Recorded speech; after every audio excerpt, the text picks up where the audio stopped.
Hey everyone, and welcome to RUBIN'S Mind Lab, where we break down the latest research into what it really means. Ever wonder why some environmental messages make you feel hopeful, while others just make you anxious, and how that affects whether you even look for more information?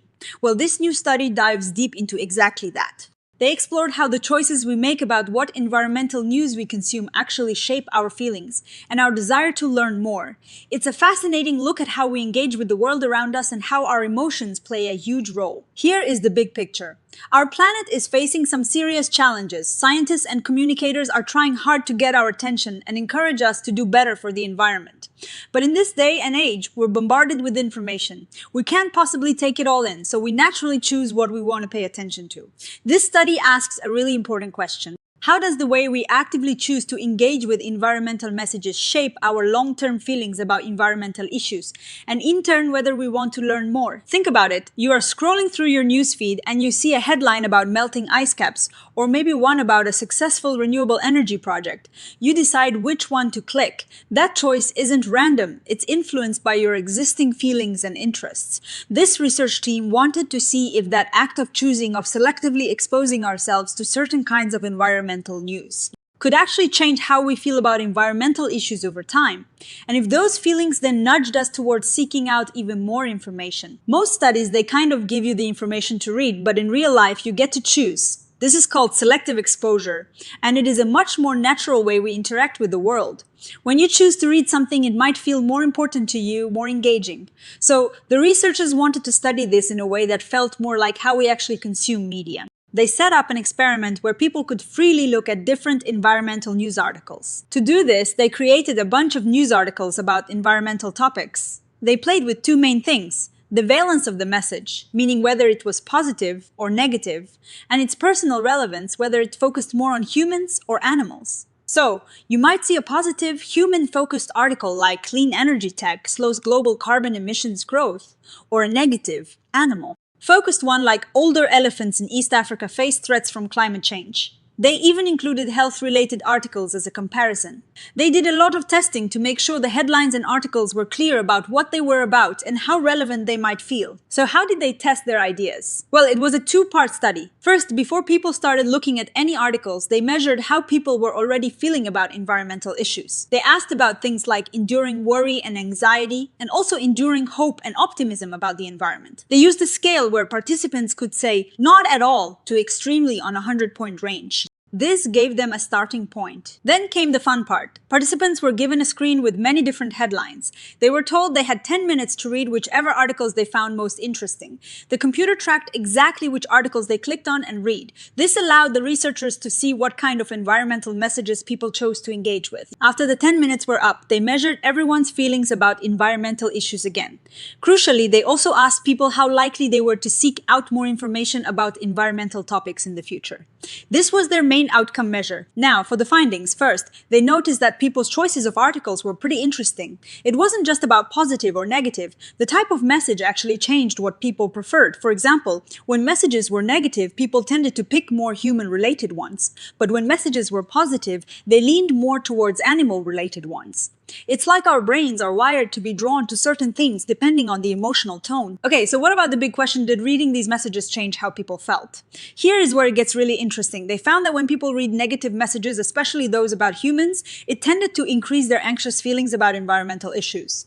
This wasn't a huge change, but it was a consistent one. They also found that these negative messages actually decreased hopeful sentiments, in some cases, particularly the human-related ones. But did these feelings change their desire to learn more? This is where the study really shines. They discovered that the direct effect of reading a message on wanting to seek more information wasn't very strong. Instead, it was the feelings that these messages created that mattered. The study found that both increased anxiety and decreased hope were linked to wanting to find more environmental information. This is the core of their amazing finding, a dual pathway effect. Negative human-related messages, for example, made people more anxious, and anxiety made them want to seek more information. But at the same time, these same messages made people feel less hopeful. And because hope also makes people want to seek more information, the decrease in hope actually worked against seeking more information. So you have one feeling pushing you towards seeking more information, and another feeling pulling you back, and the net result, it can cancel out, meaning the message itself might not have a clear overall impact on whether you seek more info, even though it is stirring up these powerful emotions. It's like a seesaw of feelings, each impacting your next step in opposite ways. This pattern was really consistent even when they ran a bigger confirmatory study with over 1,000 people. They saw the same thing: negative messages, especially human-related ones, could boost anxiety and reduce hope. And both of those feelings, in turn, influence the desire to seek more information. What does this all mean for us? It tells us that environmental messages aren't just about conveying facts.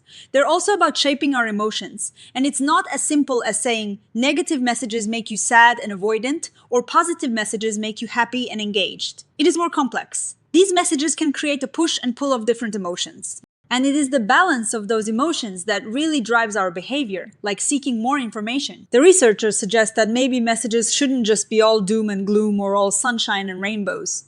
Perhaps a balanced approach is best. For instance, a message about a climate crisis might need to include ways we can actually do something about it, so we don't lose all hope.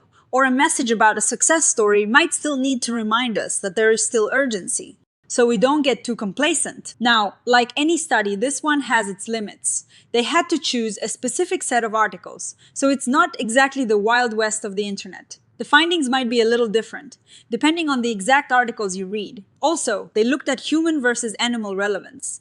But personal relevance can come in many other forms, like how close it is to home geographically, or how it relates to your personal values. And while they measured the intention to seek more information, they didn't actually track if people did seek more information later on. Long-term studies are needed for that. Looking ahead, the researchers suggest it would be super interesting to see what happens with messages that blend both positive and negative elements. Maybe that is the sweet spot for not only getting our attention, but also motivating us to learn and act.